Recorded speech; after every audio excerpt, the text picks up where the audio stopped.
So we've been spending a lot of time in these scientific writing presentations talking about sentences. And, you know, sentences are very important. You want to make them as clear, concise, and impactful as possible. But the fact is, they are not the only thing. So we really want to be sure that we also have impact in the form of paragraphs. And so this really goes back to rewriting. So remember, the first draft is not what we're talking about here. We are talking about the revision process where you're trying to make that reader-centric view of your writing. And in the case of paragraphs, beyond just a single sentence, you want to start telling a story. You want to engage your audience so that they get involved in your story and they want to hear more. So we're going to be talking a little bit more about storytelling in this section. So let's talk about the components of an effective paragraph and how we can make that paragraph into a story that engages the audience and wants them to learn more. This goes back to what I hope were some elementary topics that you learned in your basic English classes back in, I don't know, in your earlier training, whether it's undergraduate or even in your earlier training. But I want you to remember that every paragraph needs to have three components. There should always be a topic sentence, there should be supporting sentences, and there should be a concluding sentence. And I know that sounds simple, but it's so easy to forget when you're writing your sentences. So the topic sentence is the first sentence. It should introduce the subject and introduce the topic. And if that paragraph is following another paragraph, there should be a transition in thought. And we'll get into more about the topic sentence. I have a lot to say about the topic sentence. So we'll get there in a minute. Supporting sentences are the following sentences that form the body of the paragraph and really support and add detail to the topic introduced in the first sentence. The number of these supporting sentences is going to vary depending on your topic. It should at least be one sentence though. But I would say try not to put in more than maybe 8 or 10 more, because then the paragraph gets very long. It's probably better to divide that into 2 paragraphs. Relevant information be put in this so that there's logical flow between concepts. And I'm going to talk about that in a little bit. The concluding sentence is the last sentence, and it really completes the thought of the whole body. What have we learned? How does it come together? It reinforces what the significance of that particular paragraph's topic. And then if it's possible and appropriate, you want that concluding sentence to kind of set us up for and transition us to the next paragraph. So there's a flow in your writing. Okay, so that's kind of the basic outline. What I want to do is break up these into and talk about each one of them. So let's first talk about your topic sentence. You might say to yourself, why do I need to be, why do I need to think about topic sentences? And why do I need to follow this structure? Well, this is a structure everybody's going to expect. So let's read this paragraph together. I took this paragraph again out of this this review paper that I was reading that I'm kind of picking on in this writing this writing session today. But let's read this together. In a larger study to treat underlying insulin resistance, and by the way, IGT, I have some abbreviations which they introduced in the earlier paragraph. I just didn't want to have to redo here. So what they say here, so IGT is impaired glucose tolerance. So in a larger study to treat underlying insulin resistance and impaired glucose tolerance through lifestyle modification, the equivalent of 30 to 40 minutes of walking per day produced a 60% decrease in individuals progressing to T2DM is type 2 diabetes. Pharmacological interventions with metformin without the added lifestyle modification decreased progression of type 2 diabetes by about 30%. Insulin resistance, this glucose tolerance, and type 2 diabetes are commonly found in patients in the broader context of metabolic syndromes, one of the largest medical problems we face today. So, I mean, that's all very interesting. I think we all have interest in understanding type 2 diabetes and, walking is good for us, but it doesn't give us kind of why we are learning all of this information. And I did this intentionally because I wanted you to realize that this is kind of floating information. It's got no start, it's got no stop. And that's because I did that intentionally. I'm so mean, I took out the topic and the concluding sentences. So if we reread this paragraph now, where I include the topic sentence and I include the concluding sentences, now everything is going to make a lot more sense. In those at risk of developing type 2 diabetes, intervention to reduce weight loss, to reduce weight, and to treat the glucose tolerance by reducing postprandial and fasting glucose has now been shown to have a positive effect. So this topic sentence really says, okay, this paragraph is about how we are going to intervene to reduce type 2 diabetes. And then it goes on to talk about some specific experiments that were done in that intervention, and then which we've already read. And then we go on to conclude, agents that reduce insulin-resistant obesity would be useful treating type 2 diabetes and for intervention along the disease state continuum, which means, you know, really terrible diabetes to ones that are just starting. So I wanted to do this in class kind of example because I want you to see how important it is to put in a topic sentence to give that audience a preview, and then to put in that concluding sentence so that they can see where you've gone, okay? So previews and conclusions are really, really, really important for readers because they don't know where you're trying to take them and they need that extra information. Okay, so let's focus a little bit on the topic sentence now.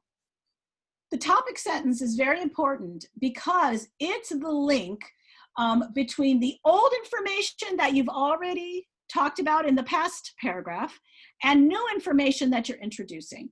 And by the way, I'm taking a lot of these concepts from this really nice article from Scientific America that I'm citing here, and you're welcome to read it. It's really quite interesting, and it does also integrate some of the other concepts we talked about in the other scientific writing portions. Okay, so what they say is backwards linking old information appears in the topic sentence so that we can kind of transition and get us ready. The person or thing or concept whose story it appears in the topic sentence should be in there. Oops, sorry. So you want to make sure that the player that you're talking about, the method or the molecule or the reaction or whatever you're talking about is in that topic sentence, okay? And then here's something that is kind of, was a new concept that I learned through this paper. The new emphasis where the information should appear in the stress position. And they define the stress position as the last part of the sentence. And they write, it is linguistic commonplace that readers naturally emphasize the material that arrives at the end of the sentence. We refer to that as the stress position. So you really want to bring information in that the reader already knows, and then bring in a new concept at the end, which is the stressor. That's the new position. So in total, what they say is you put the topic position is the old information that links backward, and then put in the stress position, the new information that brings the reader forward, right? So you're bridging each sentence, you know, each paragraph should be a bridge from the previous paragraph to the next paragraph. And so just to give you an example of that, I put an example at the bottom here. This is from that last paragraph that I just read to you, the topic sentence. In those at risk of developing type 2 diabetes, intervention to weight reduction and to treat IGT by reducing postprandial and fasting glucose has now been shown to have a positive effect. So kind of building on that, what I thought is there's a problem in this sentence because they don't really put, they don't use, for example, the same principles we used before. Intervention and has been shown are the two noun and verb, and they're far apart from each other.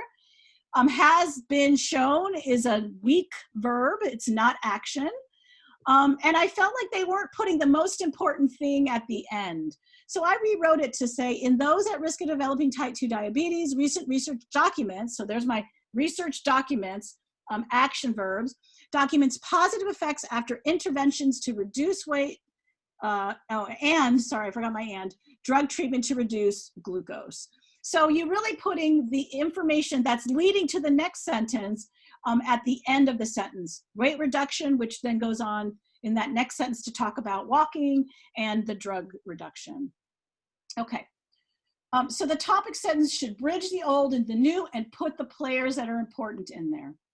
Okay, let's move on and talk about the rest of the paragraph. So you have a nice topic sentence that introduces the main idea and brings the old and the new. What's next? So after the topic sentence introduces the concept you want to bring in, what do we do next? And here's a topic that I found this really cool writing idea called Texas or TEEL in how to write an effective paragraph. And you can see the link down here is from Monash University that has a really nice website on this. So Texas or TEEL stands for Topic, Explain, Evidence, Link. So you can use this kind of format to write every paragraph in your papers. First of all, the topic is the topic sentence. The next sentence should explain what you mean in greater detail. There can be a connecting sentence that goes from the topic the new idea you introduce in the topic sentence and explains it. But you somehow have to get to evidence. What's the evidence that you're using as the meat of your paragraph? What is the case study or the statistics or the documentary or the research paper, the results? And of course, describe that. Of course, you want to give the primary research paper for that in your paragraph. And then you're going to interpret that evidence. What does that evidence tell you? What is it? Are there strengths and limitations of the evidence? How does that evidence support your claim? And then you're going to link that first idea with the last idea to support your argument. So this idea of using topic, explain, evidence, link, you can use this kind of as a formula to write every one of your sentences. And I think honestly, folks, this would be a great way to start this process of being a great scientific writer. But eventually, if you write your sentences in the same way every time, they can maybe appear a little formulaic. They might get a little bit repetitive and boring. So kind of a higher level version of this Texas or TEEL method was introduced by a gentleman named Dr. Eric Hart, and he wrote this book called Elements of Academic Style. And I actually learned about this from this scientific writing video by Alicia Williams that I keep talking about. And he says that rather than following a formula, you just want to use this kind of uneven U-shaped structure of your paragraphs. So if you think about levels of paragraphs, level 5, the highest level, will be sort of general and familiar information, all the way down to level 1, which is new data, kind of new information that's very data driven.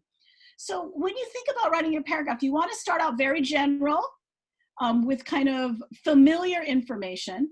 And then as you work your way through that paragraph, give more and more specific information, more new information, till you get to evidence. And then link that evidence, that new information, to the old information to now have a really nice cohesive paragraph. So this is just a kind of a higher level way of thinking about topic, you know, your explanation, your evidence, and then your linking. Okay. So I guess that's what I wanted to say about the paragraph and kind of the flow of it. And then I wanted to kind of end by talking about how to write that flow. How do you make sure that each sentence kind of leads to the next sentence in an effective way? I know that I need to put in evidence. I know I need to interpret, but how do I make sure that I'm not having any logical jumps in information that might confuse my audience? That's actually really difficult to do, to know when you have logical jumps.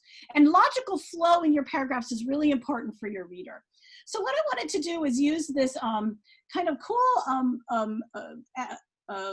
example that I got from this Scientific American article that I referred to earlier. And so they took this as an example paragraph, and let's read it together. The enthalpy of hydrogen bond formation between the nucleotide bases 2'-deoxyguanosine, DG, or 2'-deoxycytosine, DZ, has been determined by direct measurement. DG and DC were derivatized at the 5' and 3' hydroxyls with a tri-isopropyl silyl group to obtain solubility of the nucleosides in non-aqueous solvents and to prevent the ribose hydroxyls from forming hydrogen bonds. From isoparabolic titration measurements, the enthalpy of the DC-DG base pair formation is X. Okay, so from a kind of outside point of view, there's some problems with this sentence, this paragraph. First of all, there's some good things also. And here I kind of do my analysis here. The topic sentence has a noun and a verb that are separated by 11 words. That's terrible. We learned that before.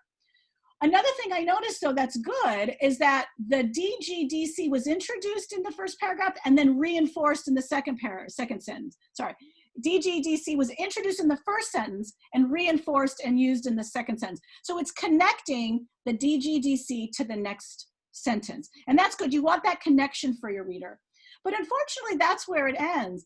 The triisopropyl group was never mentioned again, and we don't really know why solubility was important here, and we don't know anything about this measurement. So what we would want to do to improve is to make sure that the triisopropyl group is used in the third sentence, right, after that sentence. We want to talk about, solubility, because it seems like that was important. And we want to make sure that there's a continuity. So they rewrote this sentence to add that continuity, and I thought this was a really nice revision. So they improved that first sentence by making the noun and the verb right next to each other. They kept that same DGDC right next to it, and in this case, triisopropyl group was then reinforced in the third sentence by saying these groups. I don't love these groups. I found that to be a little non-specific, but at least does bridge it.